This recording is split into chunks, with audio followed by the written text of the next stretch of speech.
DRI ಅಧಿಕಾರಿಗಳು ಒಂದು ಹೇಳಿಕೆಯನ್ನ ಕೂಡ ನೀಡ್ತಾ ಇದ್ದಾರೆ. ಈ ವಿಚಾರಕ್ಕೆ ಸಂಬಂಧಪಟ್ಟಂತೆ ಇದೀಗ ಡಿಆರ್ಐ ಅಧಿಕಾರಿಗಳು ಚಿನ್ನದಾಟದಲ್ಲಿ ಜೈಲು ಹಕ್ಕಿಯಾದ ಮಾಣಿಕ್ಯ ನಟಿ ರನ್ಯಾ ರಾವ್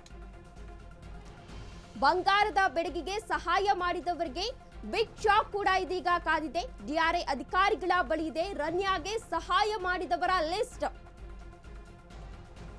ರನ್ಯಾ ರಾವ್ ಮೊಬೈಲ್ನಲ್ಲಿ ಸಿಕ್ಕಿದ್ಯಾ ಕೆಲ ಮಹತ್ವದ ದಾಖಲೆಗಳು?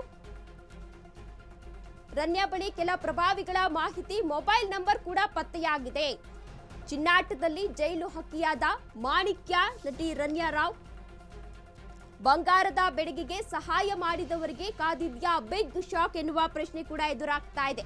ಡಿಆರ್ಐ ಅಧಿಕಾರಿಗಳ ಬಳಿ ಇದೆ ರನ್ಯಾಗೆ ಸಹಾಯ ಮಾಡಿದವರ ಲಿಸ್ಟ್ ಕೂಡ ಸಿಕ್ಕಿದೆಯಂತೆ. ರನ್ಯಾ ರಾವ್ ಮೊಬೈಲ್ನಲ್ಲಿ ಸಿಕ್ಕಿದ್ಯಾ ಕೆಲವ ಮಹತ್ವದ ದಾಖಲೆಗಳು ಎನ್ನುವ ಪ್ರಶ್ನೆ ಕೂಡ ಎದುರಾಗ್ತಾ ಇದೆ.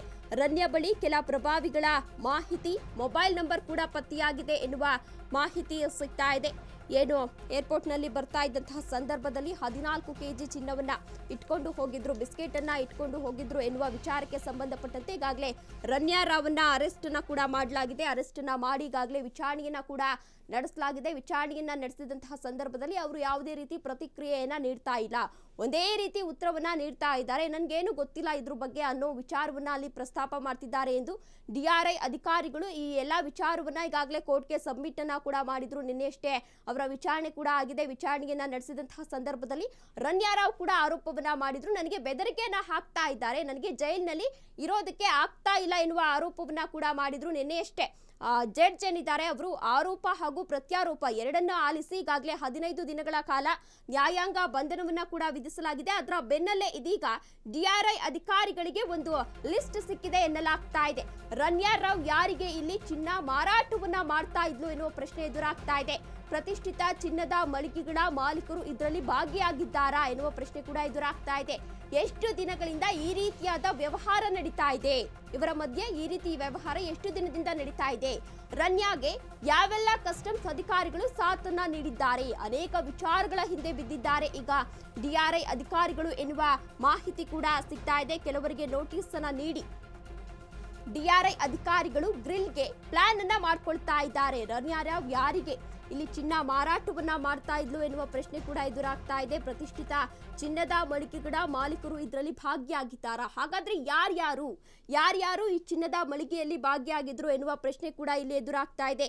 ಎಷ್ಟು ದಿನಗಳಿಂದ ಈ ರೀತಿಯಾದ ವ್ಯವಹಾರ ನಡೀತಾ ಇದೆ, ರನ್ಯಾಗೆ ಯಾವೆಲ್ಲ ಕಸ್ಟಮ್ಸ್ ಅಧಿಕಾರಿಗಳು ಸಾಥನ್ನ ನೀಡಿದ್ದಾರೆ, ಅನೇಕ ವಿಚಾರಗಳ ಹಿಂದೆ ಬಿದ್ದಿದ್ದಾರೆ ಇದೀಗ ಡಿಆರ್ಐ ಅಧಿಕಾರಿಗಳು. ಪರಪ್ಪನ ಪಂಜರದಲ್ಲಿ ರನ್ಯಾ ರಾವ್ ಇದೀಗ ವಿಲವಿಲ ಅಂತ ಇದ್ದಾರೆ. ಇಂದು ನಟಿ ರನ್ಯಾ ರಾವ್ ಜಾಮೀನು ಅರ್ಜಿ ಭವಿಷ್ಯ ಕೂಡ ಇವತ್ತು ನಿರ್ಧಾರ ಆಗಲಿದೆ.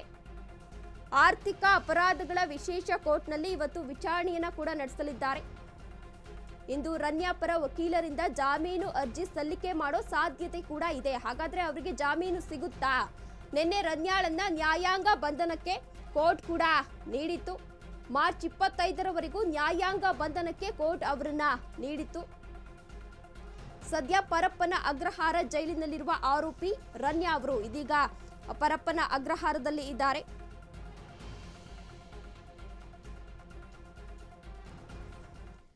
ಇದೇ ವಿಚಾರಕ್ಕೆ ಸಂಬಂಧಪಟ್ಟಂತೆ ಹೆಚ್ಚಿನ ಡೀಟೇಲ್ಸ್ ಅನ್ನ ನೀಡಿದ್ದಾರೆ ನಮ್ಮ ಪ್ರತಿನಿಧಿ ಅಜಯ್. ಅಜಯ್, ಇದೀಗ ಏನು ಸ್ಮಗ್ಲಿಂಗ್ ಕೇಸ್ ವಿಚಾರವಾಗಿ ಇದೀಗ ರನ್ಯಾ ರಾವನ್ನ ಅರೆಸ್ಟ್ ಕೂಡ ಮಾಡಲಾಗಿದೆ. ನಿನ್ನೆಯಷ್ಟೇ ವಿಚಾರಣೆ ಕೂಡ ಆಗಿದೆ. ಅದರ ಬೆನ್ನಲ್ಲೇ ಇದೀಗ ಕೆಲವು ಬಿಜೆಪಿ ನಾಯಕರು 3 ಸಚಿವರು ಇದರಲ್ಲಿ ಭಾಗಿಯಾಗಿದ್ದಾರೆ ಎನ್ನುವ ವಿಚಾರವನ್ನ ಪ್ರಸ್ತಾಪ ಮಾಡಿದ್ದಾರೆ ಸಿಎಲ್ಪಿ ಸಭೆಯಲ್ಲಿ. ಈ ಕುರಿತು ಏನೆಲ್ಲ ಅಪ್ಡೇಟ್ಸ್ ಇದೆ?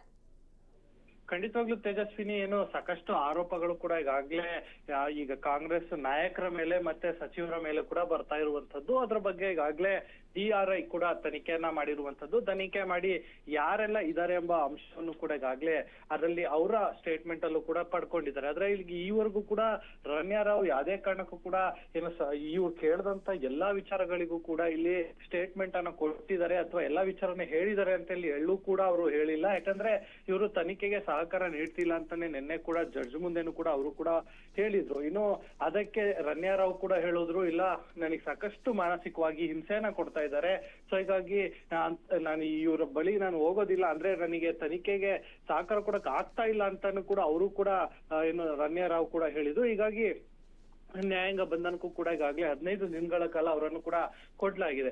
ಒಟ್ನಲ್ಲಿ ಈಗ ಇನ್ನೊಂದು ವಿಚಾರ ಏನಂದ್ರೆ ತರ್ತಿದ್ದಂತಹ ಚಿನ್ನ ಏನಿದೆ, ಆ ಚಿನ್ನವನ್ನ ಯಾರ ಬಳಿ ಇವರು ಕೊಡ್ತಾ ಇದ್ರು, ಅಂದ್ರೆ ಬೇರೆ ಜ್ಯುವೆಲ್ರಿ ಶಾಪ್ ಗಳಿಗೆ ಕೊಡ್ತಾ ಇದ್ರ ಅಥವಾ ಬೇರೆ ಯಾರು ಸ್ಮಗ್ಲರ್ಸ್ ಯಾರು ಇದಾರ ಅಥವಾ ಬೈ ಯಾರು ಮಾಡ್ತಾ ಇದ್ರು, ಇಲ್ಲಿರುವಂತಹ ಕೆಲವೊಂದು ಸಣ್ಣ ಪುಟ್ಟ ಅಂಗಡಿಗಳಿಗೆ ಕೊಡ್ತಾ ಇದ್ರ ಅಥವಾ ಜ್ಯುವೆಲ್ರಿ ಶಾಪ್ ಮಾಲೀಕರಿಗೆ ಕೊಡ್ತಾ ಇದ್ರ, ಈ ಆಂಗಲ್ ಅಲ್ಲೂ ಕೂಡ ಈಗಾಗಲೇ ಸಾಕಷ್ಟು ತನಿಖೆ ಕೂಡ ಆಗ್ತಾ ಇರುವಂತದ್ದು. ಇನ್ನು ಪ್ರತಿಷ್ಠಿತ ಹೋಟೆಲ್ ನ ಮಗ ಏನಿದ್ದಾನೆ ಆತ ಕೂಡ ಈಗಾಗಲೇ ಬಂದಿರುವಂತದ್ದು. ಸೊ ಹೀಗಾಗಿ ಆ ಒಂದು ವಿಚಾರವಾಗೂ ಕೂಡ ಆತನನ್ನು ಕೂಡ ಈಗಾಗಲೇ ತನಿಖೆಯನ್ನ ಮಾಡ್ಲಾಗ್ತಿದೆ. ಇವರಿಬ್ರು ಏನು ಟ್ರಾವೆಲ್ ಹಿಸ್ಟ್ರಿ ಏನಿದೆ ಅದನ್ನು ಕೂಡ ಚೆಕ್ ಮಾಡ್ತಿದ್ದಾರೆ. ಇವರಿಬ್ರು ಏನು ಟ್ರಾನ್ಸಾಕ್ಷನ್ ಹಿಸ್ಟ್ರಿ ಏನಿದೆ ಅದನ್ನು ಕೂಡ ಚೆಕ್ ಮಾಡ್ತಿದ್ದಾರೆ. ಅಕೌಂಟ್ ಡೀಟೇಲ್ಸ್ ಆಗಿರ್ಬೋದು, ಮತ್ತೆ ಇವರಿಬ್ರು ಮೊಬೈಲ್ ನಲ್ಲಿ ಯಾವ ರೀತಿಯಾಗಿ ಸಂಪರ್ಕ ಇದ್ರು, ದಿನಗಳಿಂದ ಅವ್ರು ಕಾಂಟ್ಯಾಕ್ಟ್ ಅಲ್ಲಿ ಇದ್ರು, ಈ ಎಲ್ಲಾ ವಿಚಾರಗಳನ್ನು ಕೂಡ ಈಗಾಗಲೇ DRI ಅಧಿಕಾರಿಗಳು ಕೂಡ ಈಗಾಗಲೇ ತನಿಖೆಯನ್ನ ಮಾಡ್ತಾ ಇರುವಂತದ್ದು. ಮುಂದಿನ ದಿನಗಳಲ್ಲಿ ಯಾರೇ ತಪ್ಪಿತಸ್ಥರು ಇದ್ರೂ ಕೂಡ ಅವರಿಗೆ ಕಾನೂನಿನ ಕಂಟಕ ಎದುರಾಗುವಂತ ಎಲ್ಲಾ ಸಾಧ್ಯತೆಗಳು ಕೂಡ ಹೆಚ್ಚಿದೆ ಅಂತಾನೆ ಹೇಳ್ಬೋದು ತೇಜಸ್ವಿನಿ. ಎಸ್ ಅಜಯ್, ಇದೀಗ ಇನ್ನು ಇದೇ ವಿಚಾರಕ್ಕೆ ಸಂಬಂಧಪಟ್ಟಂತೆ ಇದೀಗ ಏನು DRI ಅಧಿಕಾರಿಗಳು ಇದ್ದಾರೆ ಅವರು ಕೆಲವರಿಗೆ ನೋಟಿಸ್ ಅನ್ನ ನೀಡೋ ಸಾಧ್ಯತೆ ಇದೆ, ಈ ಕುರಿತು ಹೇಳೋದಾದ್ರೆ? ಖಂಡಿತವಾಗ್ಲೂ ಹೌದು. ಯಾಕಂದ್ರೆ ಈಗಾಗಲೇ ಇವರ ಮೊಬೈಲ್ ಅಲ್ಲಿ ಸಿಕ್ಕಿರುವಂತಹ ವಿಚಾರಗಳು ಸಾಕಷ್ಟು DRI ಅಧಿಕಾರಿಗಳ ಗಮನದಲ್ಲಿ ಇರುವಂತದ್ದು. ಅದು ಯಾವ್ದು ಕೂಡ ಏನು ಮಾಧ್ಯಮಕ್ಕಾಗ್ಲಿ ಅಥವಾ ಹೊರಗಡೆ ಬಿಡುವಂತ ಕೆಲಸವನ್ನ DRI ಅಧಿಕಾರಿಗಳು ಮಾಡೋದಿಲ್ಲ. ಆದ್ರೆ ಈಗ ಬಂದಿರುವಂತ ಮಾಹಿತಿ ಪ್ರಕಾರ ಈಗಾಗಲೇ ಪ್ರತಿಷ್ಠಿತ ಹೋಟೆಲ್ ನ ಮಾಲೀಕನ ಮಗನನ್ನ ಈಗಾಗಲೇ ಕರ್ಕೊಂಡ್ ಬಂದಿದ್ದಾರೆ, ಆತನನ್ನು ಕೂಡ ಇಂಟ್ರಾಗೇಷನ್ ಮಾಡ್ತಿದ್ದಾರೆ. ಇದರ ಜೊತೆಗೆ ಈ ಒಂದು ವಿಚಾರವಾಗಿ ಅಂದ್ರೆ ಸ್ಮಗ್ಲಿಂಗ್ ವಿಚಾರವಾಗಿ ಅವರ ಮೊಬೈಲ್ ನಲ್ಲಿ ಸಿಕ್ಕಿರುವಂತ ಟೆಕ್ನಿಕಲ್ ಎವಿಡೆನ್ಸ್ ಅಂತ ಇಟ್ಕೊಂಡು ಅಲ್ಲಿ ಯಾರ ಜೊತೆ ಅದು ಮ್ಯಾಚ್ ಆಗತ್ತೆ, ಇಂತಹ ವ್ಯಕ್ತಿಗಳ ಜೊತೆ ಅವರು ಸಂಪರ್ಕದಲ್ಲಿದ್ರು, ಇಂಥವ್ರು ಇವರಿಗೆ ಬಂಗಾರವನ್ನ ಕೊಡ್ತಾ ಇದ್ರು ಅಂತ ಹೇಳಿ ಅವ್ರಿಗೆ ಗೊತ್ತಾಗಿದೆ. ಅಂತವ್ರಿಗೂ ನೋಟಿಸ್ ಕೊಡೋದಕ್ಕೂ ಕೂಡ ಈಗಾಗಲೇ ಸಿದ್ಧವಾಗಿರುವಂತದ್ದು. ಅವ್ರಿಗೂ ಕೂಡ ನೋಟಿಸ್ ಅನ್ನ ಕೊಟ್ಟಿ ಅವ್ರನ್ನ ಕರೆಸ್ತಾರೆ, ಅವರ ಸ್ಟೇಟ್ಮೆಂಟ್ ಅನ್ನು ತಗೊಳ್ತಾರೆ. ಅದ್ ನಿಜವಾಗ್ಲೂ ಕೂಡ ಅವರು ಕೊಟ್ಟಿರುವಂತ ಸ್ಟೇಟ್ಮೆಂಟ್ ಮೇಲೆ ಏನು ಯಾವುದೇ ರೀತಿಯಾದಂತ ಇವರ ಪಾತ್ರ ಇಲ್ಲ ಅನ್ಸಿದ್ರೆ ಅವ್ರನ್ನ ಬಿಟ್ ಕಳಿಸ್ತಾರೆ. ಇಲ್ಲ ಅಂದ್ರೆ ಇವರ ಮೊಬೈಲ್ ಅಲ್ಲಿ ಸಿಕ್ಕಿರುವಂತದ್ದು ಮತ್ತೆ ಆಕೆಯ ಸ್ಟೇಟ್ಮೆಂಟ್ ಏನಿದೆ ಆ ಸ್ಟೇಟ್ಮೆಂಟ್ ಜೊತೆ ಏನಾದ್ರು ಅವರ ವಿಚಾರವಾಗಿ ಟ್ಯಾಲಿ ಆದ್ರೆ ಅವರ ಹೆಸರು, ಖಂಡಿತವಾಗ್ಲೂ ಅವ್ರಿಗೂ ಕೂಡ ಮುಂದಿನ ದಿನಗಳಲ್ಲಿ ಜೈಲು ಸೇರುವಂತ ಎಲ್ಲಾ ಲಕ್ಷಣಗಳು ಕೂಡ ಜಾಸ್ತಿ ಇದೆ ಅಂತಾನೆ ಹೇಳ್ಬೋದು. ಸೊ ಹೀಗಾಗಿ ಅದರಲ್ಲೂ ಕೂಡ ನೀವೇ ಹೇಳ್ದಾಗೆ ಸಾಕಷ್ಟು ಜನ ಸಚಿವರು ಇದ್ದಾರೆ ಅನ್ನೋ ಒಂದು ಮಾತುಗಳು ಕೂಡ ಇರುವಂತದ್ದು. ಸೊ ಹೀಗಾಗಿ ಎಲ್ಲರೂ ಕೂಡ ಈಗ ನಾವ್ ಯಾವಾಗ ಜೈಲಿಗೆ ಹೋಗ್ತೀವೋ ಅನ್ನೋ ಒಂದು ಭಯದಲ್ಲೂ ಕೂಡ ಇದ್ದಾರೆ ಅಂತ ಹೇಳಿ ಸಾಕಷ್ಟು ಜನ ಇದ್ದಾರೆ ಅಂತಾನೆ ಹೇಳ್ಬೋದು ತೇಜಸ್ವಿನಿ.